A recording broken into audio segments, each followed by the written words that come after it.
नमस्कार। मैं रेखा दीक्षित आज आपके लिए सुबह के संबंध में कुछ महत्वपूर्ण जानकारी लेकर आई हूँ। सुबह क्यों उठना चाहिए, सुबह कब उठना चाहिए, सुबह कैसे उठना चाहिए और सुबह उठकर क्या करना चाहिए। ये कुछ 4-5 महत्वपूर्ण बिंदु हैं जिनकी हमें जानकारी होना आवश्यक है। तो सबसे पहले मैं आपको बता दूं कि सुबह क्यों उठना चाहिए। तो सुबह इसलिए उठना चाहिए कि सुबह का समय देवताओं का काल कहलाता है। इस समय देवता पृथ्वी पर विचरण करते हैं और वो देखते हैं कि कौन व्यक्ति क्या कर रहा है। प्रत्येक व्यक्ति के पुरुषार्थ के अनुसार उनको फल देकर वो वापस लौट जाते हैं। इसलिए हमें सुबह उठना जरूरी है। दूसरा कि सुबह हमें कब उठना चाहिए, तो सुबह 3:30 बजे से लेकर के 5:30 बजे तक का समय जो है, ब्रह्म मुहूर्त से लेकर 5:30 बजे तक का समय, ये सुबह का समय है। पहले के समय में मुर्गे की बांग से और पक्षियों के कलरव से लोग उठते थे, लेकिन आजकल अप्राकृतिक अलार्म लगा करके लोग उठते हैं और वो अलार्म जो है हमारे गुलाम होते हैं। हम उनको लगा तो लेते हैं, लेकिन जैसे ही अलार्म बज उठते हैं उनको हाथ से बंद कर देते हैं और फिर सो जाते हैं। तो इस प्रकार से हमारा सवेरा कभी होने ही नहीं पाता। तो सचेत हो जाएं कि यह सुबह का जो ब्रह्म मुहूर्त का समय है, इसमें उठने का भरसक प्रयास हमें करना है। अब यदि आप उठ गए तब क्या करें। उठने के बाद हमें सर्वप्रथम अपने हथेलियों के दर्शन करने चाहिए। कराग्रे वस्ते लक्ष्मी, कर मध्य तु सरस्वती, कर मूले तु गोविंदाय, प्रभाते कर दर्शनम। इस प्रकार दोनों हाथों को जोड़ करके हम कर के आगे उंगलियों के पोरों पे माता लक्ष्मी का ध्यान करेंगे, हथेलियों के मध्य में माता सरस्वती का ध्यान करेंगे और हथेलियों के मूल में भगवान विष्णु का ध्यान करेंगे। इस प्रकार धन, ज्ञान और कर्म, इन तीनों का आवाहन करके और फिर हम अपने सुबह की शुरुआत करेंगे।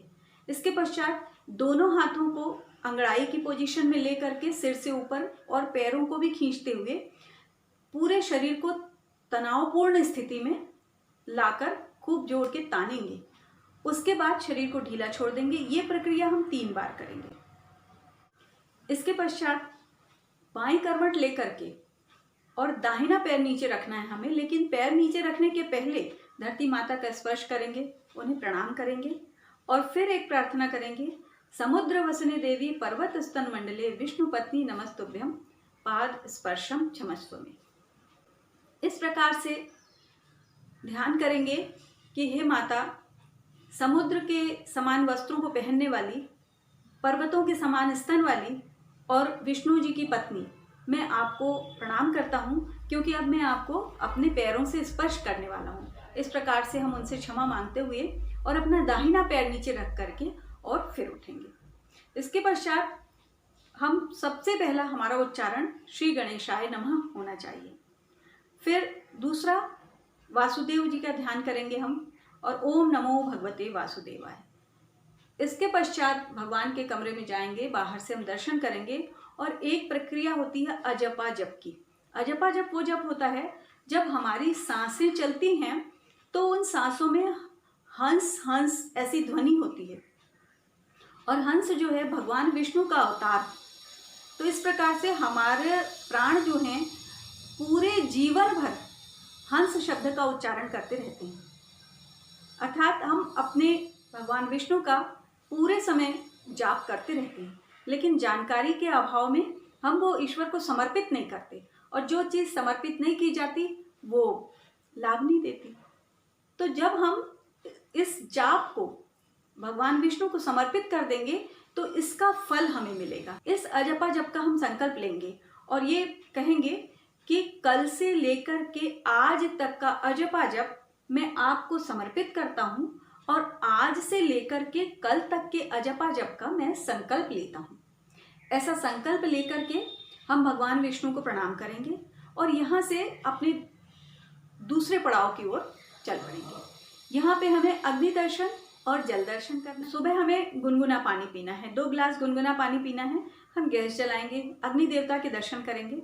उसके बाद हम जल दर्शन करेंगे, जल डालेंगे गर्म करने के लिए, गुनगुना पानी 2 गिलास गुनगुना पानी पिएंगे, जल दर्शन करेंगे। उसके बाद वो पानी पिएंगे और फिर हम अपने नित्य कर्मों के लिए प्रवृत्त होंगे।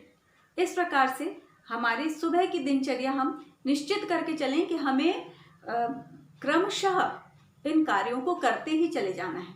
एक बात का आप विशेष ध्यान रखें कि जब भी हम सुबह उठते हैं, जब तक कि हमारा स्नान न हो जाए तब तक कि हम मौन व्रत धारण करें।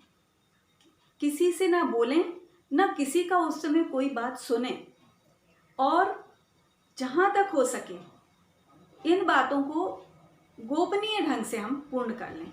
क्योंकि जैसे ही किसी को पता लगेगा कि हम उठे हैं तो कहीं ना कहीं से कोई ना कोई, छोटे बच्चे अगर हैं तो माँ माँ कह के पुकारेंगे, बड़े कोई हैं तो कोई ना कोई उनकी सेवा कार्य ये उपलब्ध होगा, बच्चे जो हैं वो भी, मतलब आपको कहीं ना कहीं से कोई ना कोई डिस्टर्बेंस होगा ही। इसलिए ऐसे समय में आप निश्चित करके सोएं कि हमें सुबह जब उठना है तो कोई ना उठ पाए, उस समय हम उठें और फटाफट अपने सारे कार्य निपटा लें। जब इस प्रकार की दिनचर्या का आप पालन करेंगे तो आप पाएंगे कि आपका पूरा जीवन जो है बदल चुका है, और प्रतिदिन आपके मन में एक नया उत्साह उत्पन्न होगा और ईश्वर की कृपा आपको प्राप्त होती रहेगी। नमस्कार।